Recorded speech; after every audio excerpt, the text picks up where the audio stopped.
This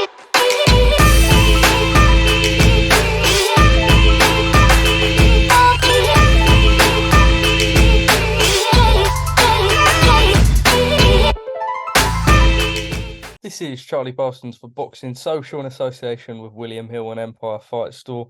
It is a real pleasure today to be joined by the Aussie heavyweight beast, Mr. Demsey McKean. Just firstly, I remember speaking to you back in the gym, God, must have been early this year.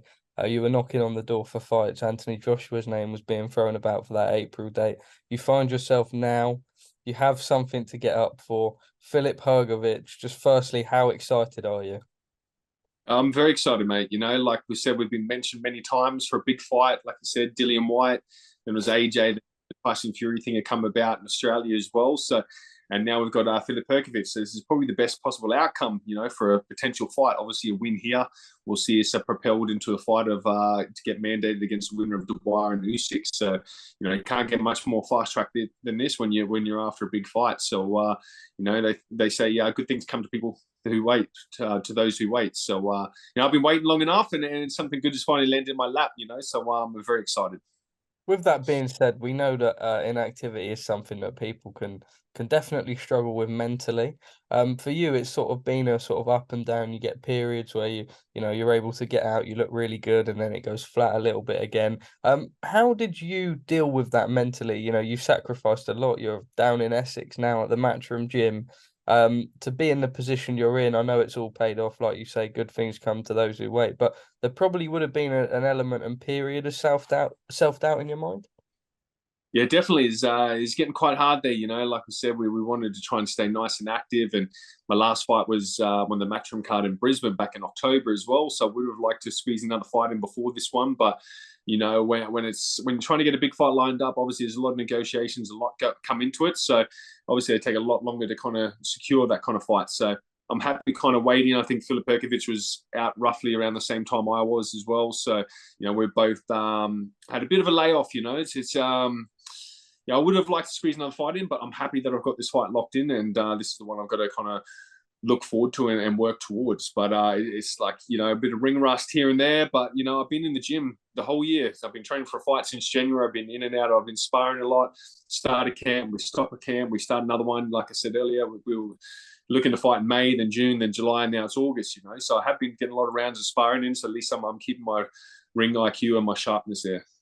I suppose also on that point, Filip Hrgovic isn't someone who's been massively active himself. His last fight was in August in Jeddah on that Anthony Joshua co-main event. A lot of people thinking that night that Zhang beat him. He went into that fight as a big favourite. No one really gave Zhang a chance.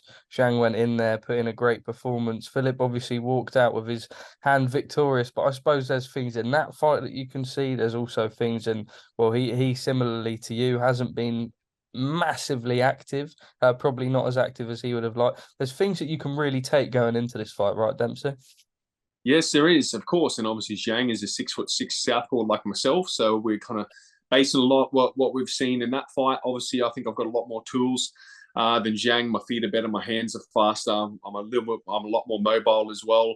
You know, he might have a little bit more kind of pop in his shots, but I put my shots together a lot better as well. So, yeah, I think I'm going to give Hrgovic some struggles in those kind of departments and use my strengths, you know, to my advantage. So, and yeah, obviously, like he's been out of the ring a little bit longer than I have as well. So it's gonna be interesting come fight night. Let's talk a little bit about the gym environment you've got going on. Eddie announced to me in an interview, I think last week, that stablemates of yours, George Liddard and Maisie Rose Courtney, will probably be on the before the bell section of the undercard. I know that obviously with you guys being so closely situated to the O2, really, it's almost like the perfect opportunity. You're going to have the whole team with you. It's like the home from home. I know you and Jordan, I'm always seeing on Tony's Instagram, getting some good rounds in together. Does this almost feel like a little bit just meant to be? Yeah, I guess you could say that. So this is the way I like to see it as well. You know, like I've been waiting a long time for an opportunity like this. This is a big card as well. You know, with the AJ and Dillian-Whyte headlining, the whole couple of other teammates there, everyone's going to be there watching. So I actually think I'm glad that we've waited this long and then things have kind of happened the way they have happened for me to be able to kind of get this kind of opportunity as well. So yeah, I guess you could say things do happen for a reason, and this is where we're at 3 weeks out, and I'm firing all cylinders. I'm ready to go. Before we properly sort of dissect the fight itself, I want to talk a little bit about when your name was thrown forward for AJ and thrown forward for Tyson Fury. Now, obviously, you're probably inundated with messages, asking about the fights, and you can only really speak about what goes on. But is it also hard to sort of look, whether realistically you ever think they're going to happen or not, you've always got that sort of thought in the back of your mind telling you there's a real possibility. When you've had to face that, and I know that obviously makes this fight so much sweeter, but going through those sort of periods at the time where the Furies and the Joshuas are being thrown at you, how do you sort of process that while still keeping motivated, not knowing if anything's going to happen, not knowing when you're next going to fight? Yeah, so no, and as I said, we've had these big opportunities, and it seems to kind of slip through the fingertips every time. And but I'm a professional, and this is my job. This is what I do. I stay in the gym, I stay ready, I stay fit. And when you're kind of at this level, you kind of have to stay ready and fit, because you never know when you're going to get that call up. You don't really get a lot of notice these days from some of these bigger fights. So if you're not in the gym, staying ready, and you get that call up, you're not going to be fully prepared. So I'm lucky. I've been in the gym. I've been training hard. We've been looking forward to a big fight. It's fallen through. It's all good. Just water off a duck's back, and then we're back into the gym. We're training and prepping for the next possible things. So, and mate, we've been on fire all year as well. I've been training over here, and I got back to the UK in December, and I was pretty much straight into the gym prepping for a fight. And come August, where it's a good portion of the year that has gone. But like I said, I've been in the gym, been training hard every day, twice a day. This is where we're at. Well, look, you are ranked within the IBF rankings, and that's sort of how this fight came about. I'm sure Filip won't be overly happy that he's got to fight yet another 6'6" southpaw. With sort of not inactivity as such, but the fact that it was, when you look at his resume on paper, that Zhang fight was a real step up for him in terms of names. Do you believe now you can go into this and sort of exploit everything that Zhang already exploited and more? Yeah, definitely. Like I said, we've probably fought very similar opposition in our resume, apart from the Zhang fight recently.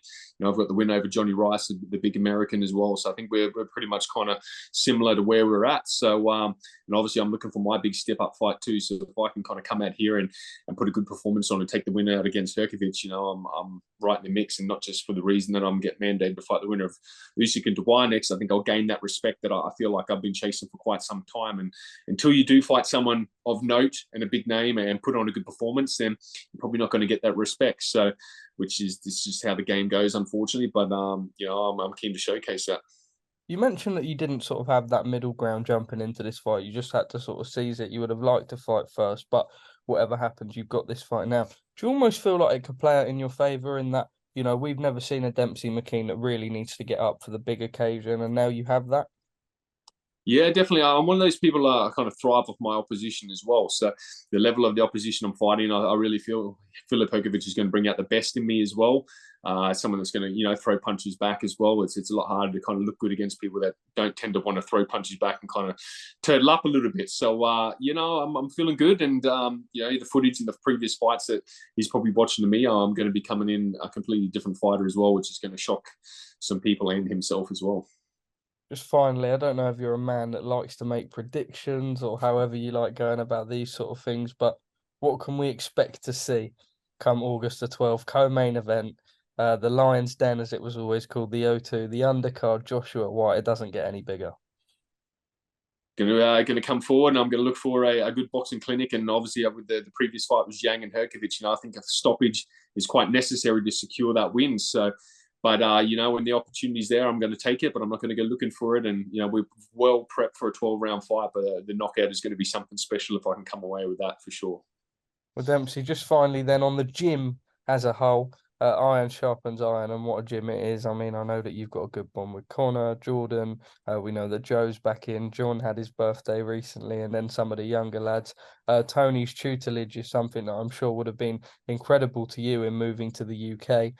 Just touch on that environment. I've spent time with the guys. I remember out in Guadalajara, and when I've ever come down to the gym, as much as, you know, training isn't fun when you're having to get up early out of bed and do the hill sprints, you've got a real good group of people to support you and all motivating each other, right?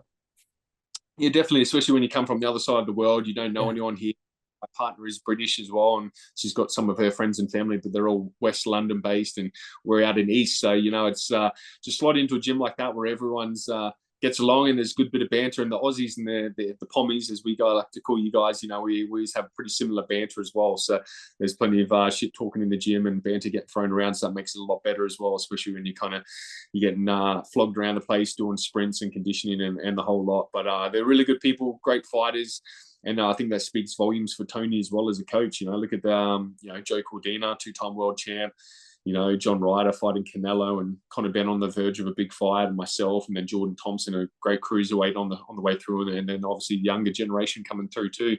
Really good gym, and I feel privileged to be able to be a part of that and be welcomed in by Tony. You know, I know he's quite an exclusive coach and gets asked quite a lot to train certain fighters, and for him to take me in and obviously see something in me, you know, it means a lot. But yeah, I love it here. It is literally a home away from home for me.